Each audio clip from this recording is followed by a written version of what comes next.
side, nearing the final 10 laps as Will Power's wife Liz watches on. Her husband going side by side with Scott Dixon out front. Whoa. And third and fourth also side by side with Pagano and Sato. Graham Rahal sliding way up the track. Now Dixon has a nose on Power again. I thought he might get him there, but no, Power comes fighting back. Tony Kanaan looks to me like he's got the best car right now with that downforce change, but there's just nowhere for him to go. Oh, these two are touching wheels.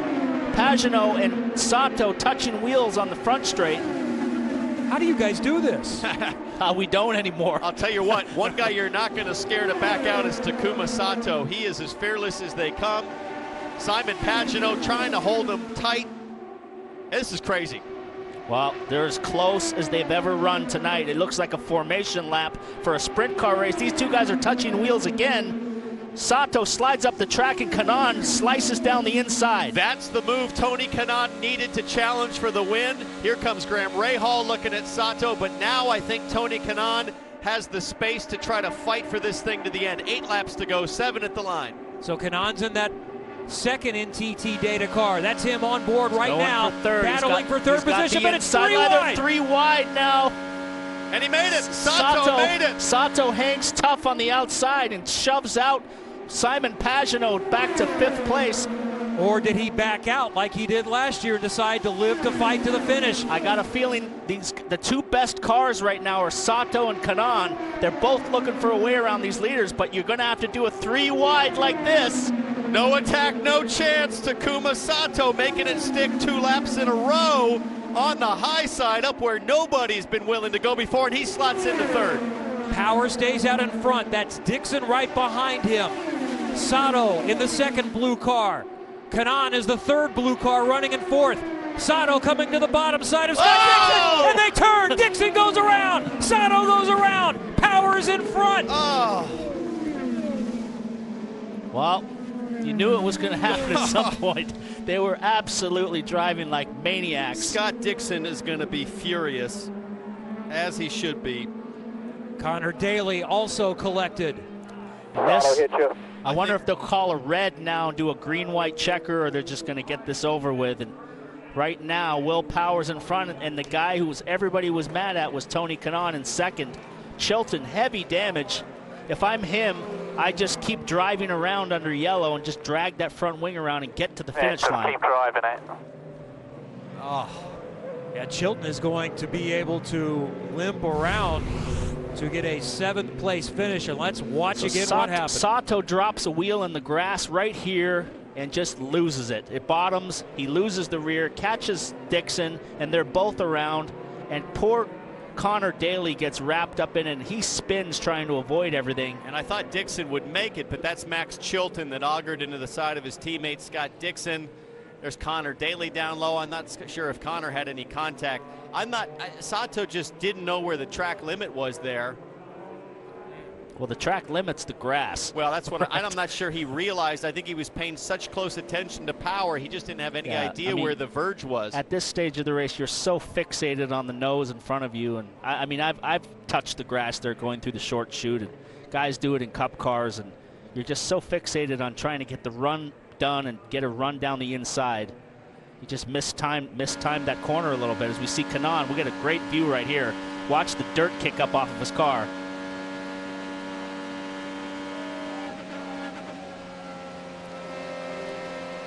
And it happens that quickly.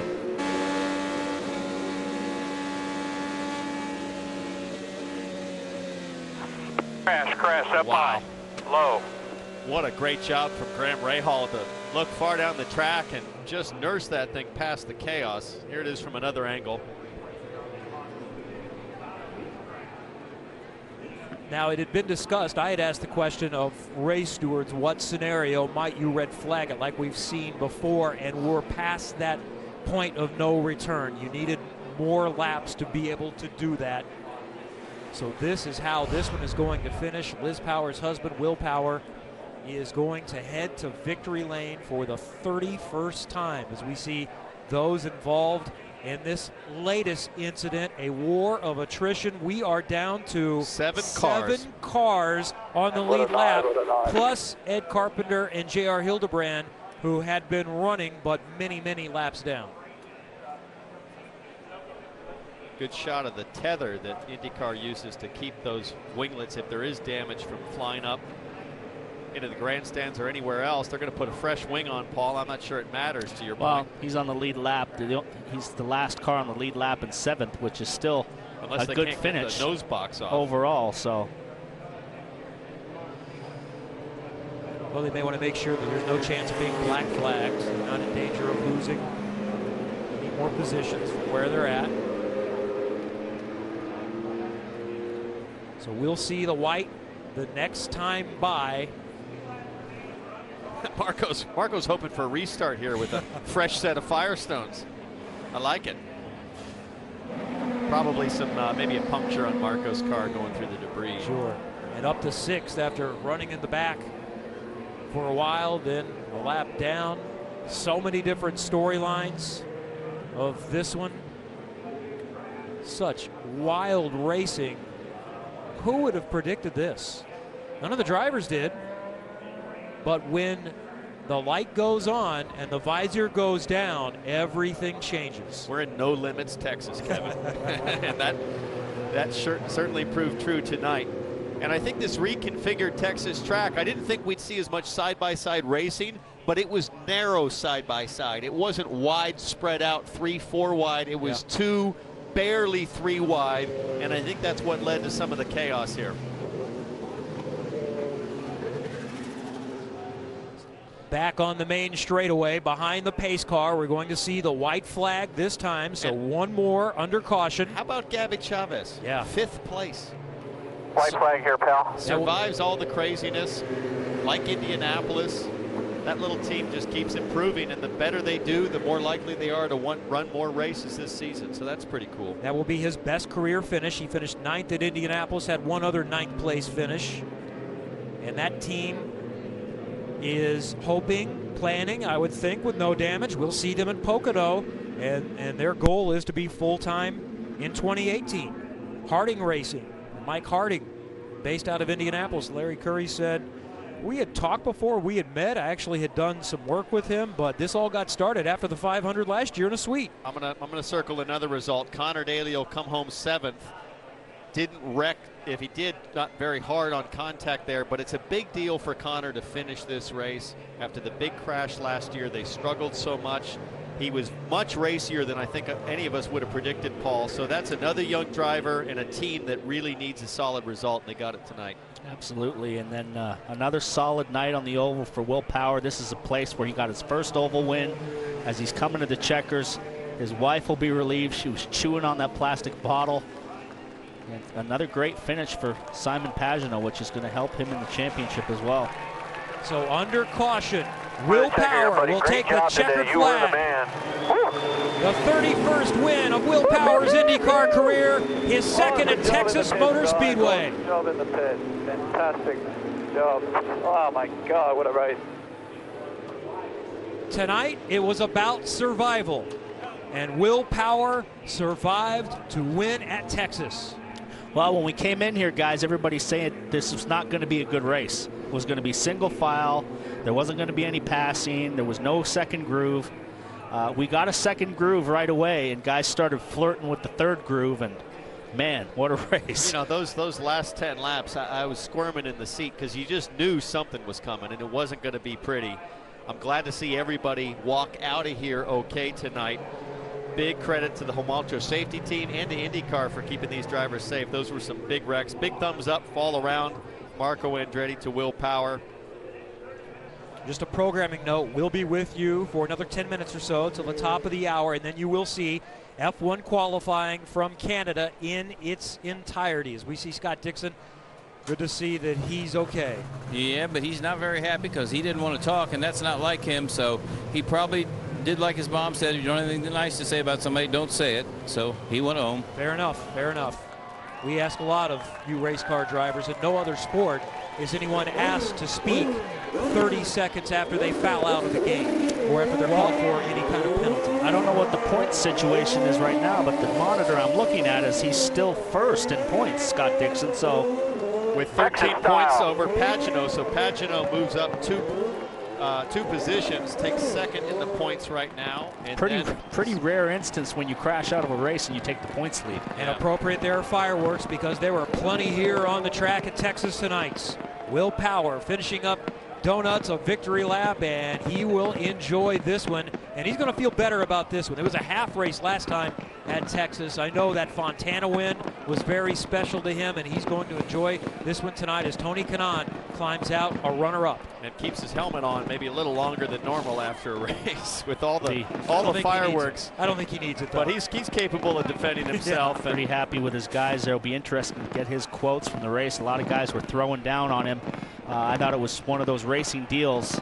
3 guys trying to find the one line, so we'll see what his perspective is on it.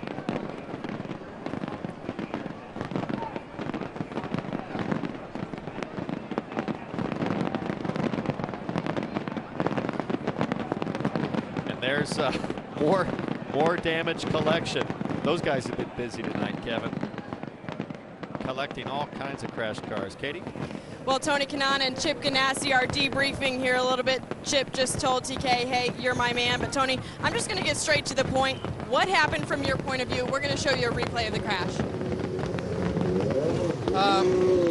I think I definitely move a little bit to the right. There's a little bump there, and I was trying to avoid, and The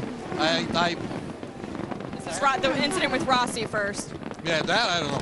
I mean, I guess I'm getting blamed about everything, so that's 3 wide right there, so. Now the big one. Yeah. I think I have to apologize to Hinch and move up a little bit for sure, and I hate to do that. I mean, definitely it was not on purpose, yeah.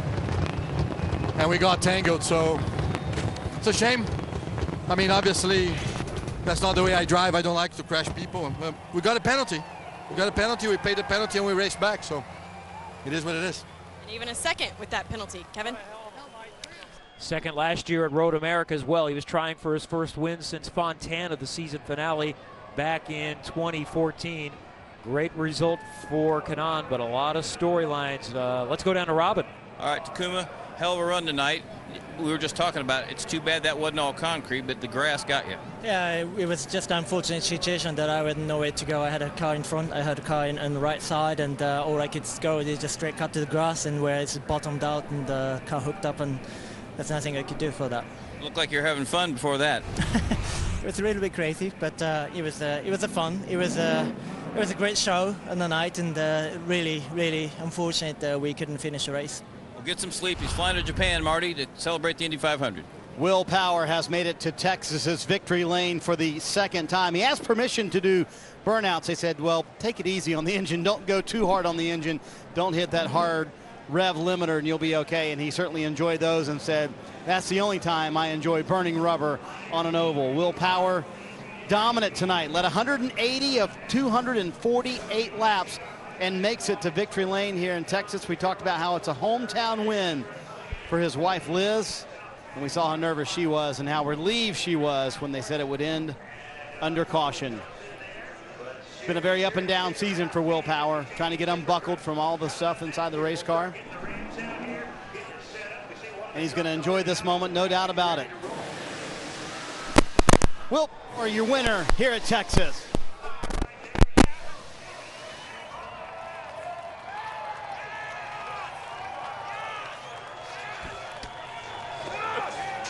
About as much motion as you'll see from Will Power. You said what a night, very accurate assessment, but on a scale of 1 to 10, how intense was that racing at the end, Will? It was very intense. I could see Dixon was able to pass me at the start-finish line, so I was starting to think about what I was going to do there for the end. But phenomenal job by the guys in the pits. I'm so stoked, so happy for Verizon. Shows how good that Chevy engine is, man. It was super fast tonight. I'm so stoked to win in my second home, where my wife is from, Texas. All the family is here. Just feels awesome. Is that the significance winning for Liz and her family? You guys had a family reunion on Thursday. We were just talking about it, and her cousin said, man, you haven't won for me here yet. And like, he's come year after year, and I really didn't think that it would be this weekend, but oh man, you don't understand how good that feels. It's been such an up and down year for you guys. Now with this win, you're only 40 points out of the championship lead. Can you believe that, considering how the year started? Yeah, I know. I mean, it's just, I'm so stoked for the win. I don't really care about the rest, you know. I just wanted to win here in Texas, and I did it. Road America's next, so that's a good sign, isn't it? Yeah, man, we're coming. We're coming. And there's wife Liz for a big hug. She's hobbling in on her crutches. A great win for this family. As we said, her family from Plano, Texas. They had a family reunion with about 50 people on Thursday. Big win for Will Power and the family. And up to 5th in the championship, +3, and I know how much he enjoys winning on ovals. You're watching NBCSN's coverage of IndyCar, brought to you by Honda, an official vehicle of the Verizon IndyCar Series, and by Pengrade